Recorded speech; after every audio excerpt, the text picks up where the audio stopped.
Shalom.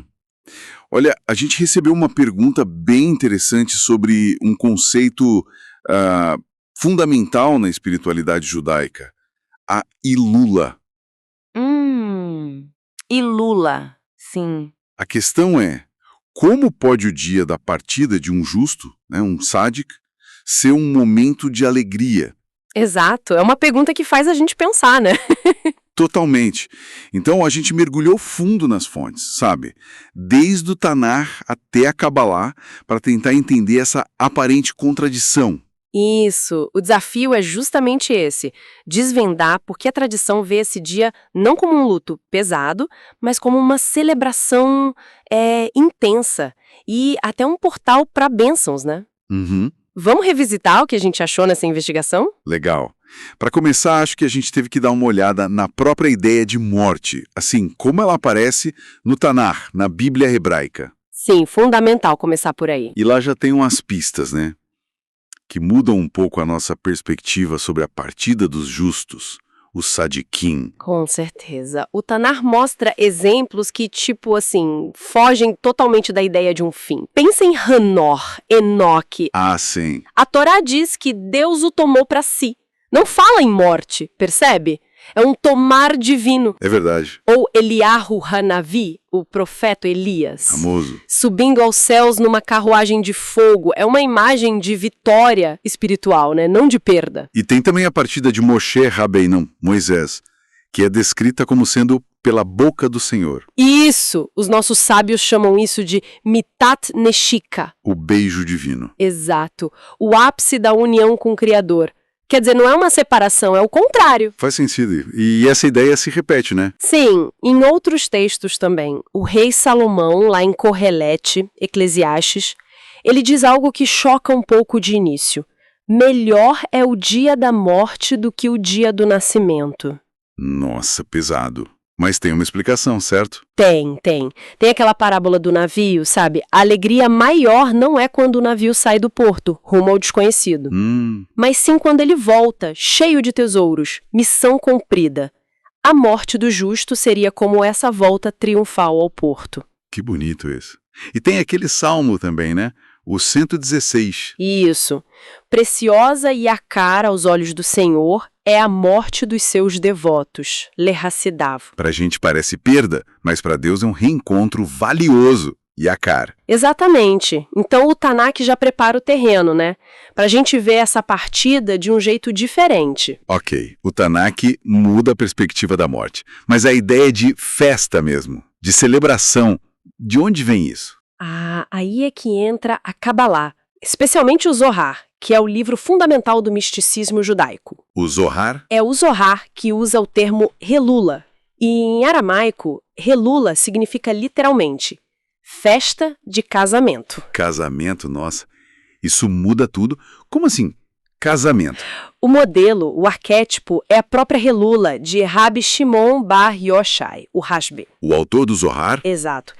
Diz a tradição que uma voz celestial descreveu a partida dele como um Ihud, uma união mística profunda. Uau! E a Cabalá explica. A alma do tzadik, depois de uma vida inteira dedicada à Torá e às mitzvot. Os mandamentos. Que são como o dote espiritual, né?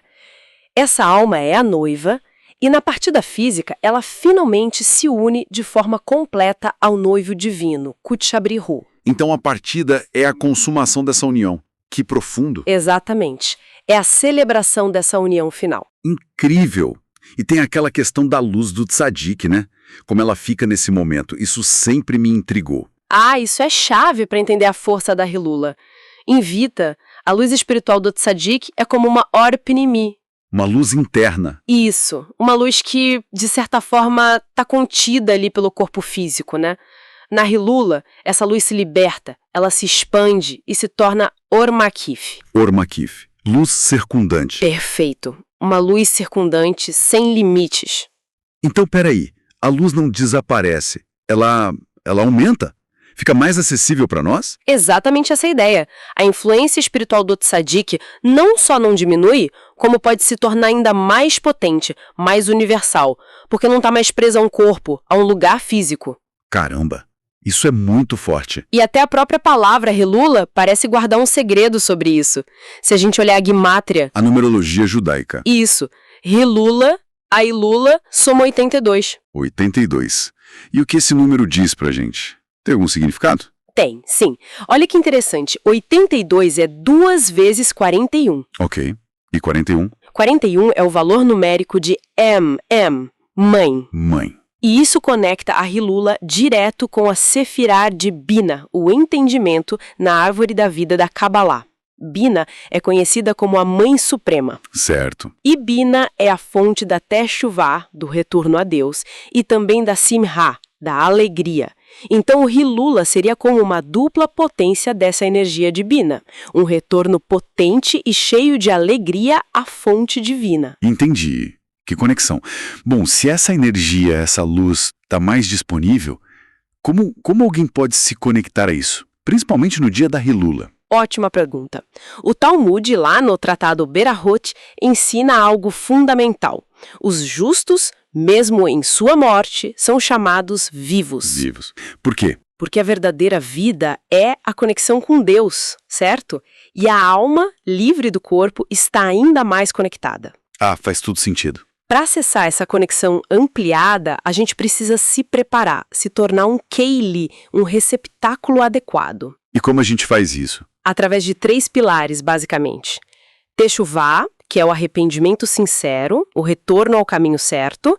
Tefilá, a oração fervorosa. E Emuná, a fé inabalável. Teshuvah, Tefilá, Emuná. Ok. E aquelas práticas que a gente vê na Silulote, tipo acender velas, dar tzedakah... Elas funcionam como canais, como ferramentas para essa conexão. Acender uma vela é como unir a nossa pequena chama à grande luz do tzadik, sabe? Entendi. Dar tzedakah à caridade, em mérito dele, abre portões espirituais. Estudar os ensinamentos daquele tzadik nos conecta diretamente à sua sabedoria. E a refeição festiva, a Seudat Hilula? A Seudat Hilula é muito importante. Ela gera simha, alegria.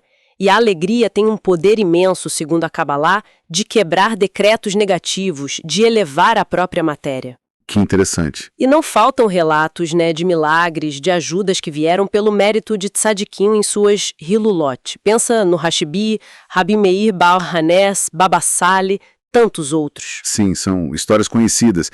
Mas tem um ponto importante aí, para não haver confusão. A oração não é por tzadik. Fundamental esclarecer isso, sempre. A oração é única e exclusivamente para Hashem, para Deus. Certo. O que a gente faz é pedir a Deus pelo mérito, em hebraico bizhut, daquele tzadikim. O justo, por sua imensa conexão com Deus, atua como um intercessor poderoso, um advogado espiritual, digamos assim. Mas a fonte de toda e qualquer bênção é sempre, sempre o Criador. Perfeito. Então, resumindo um pouco essa nossa exploração, a Hilá não é sobre negar a saudade, mas sim sobre celebrar a vitória da alma. Exato. A consumação da união dela com Deus e, principalmente, a expansão da luz espiritual dela no mundo. Isso mesmo. A mensagem central é essa. A partida de um tzadik não é um fim, mas uma transformação. A luz interna vira uma luz circundante, universal, oferecer um canal mais aberto para a santidade e ser um testemunho vivo da eternidade da alma e da força da Torá. Isso tudo, partindo daquela pergunta inicial, nos deixa com uma reflexão, talvez? Se a influência espiritual de um tzadik pode mesmo se tornar ainda maior depois da partida física, como será que a nossa conexão consciente com o legado dele, especialmente durante uma Hilá, poderia ativamente transformar o nosso próprio caminho espiritual hoje em dia? Fica aí para a gente pensar.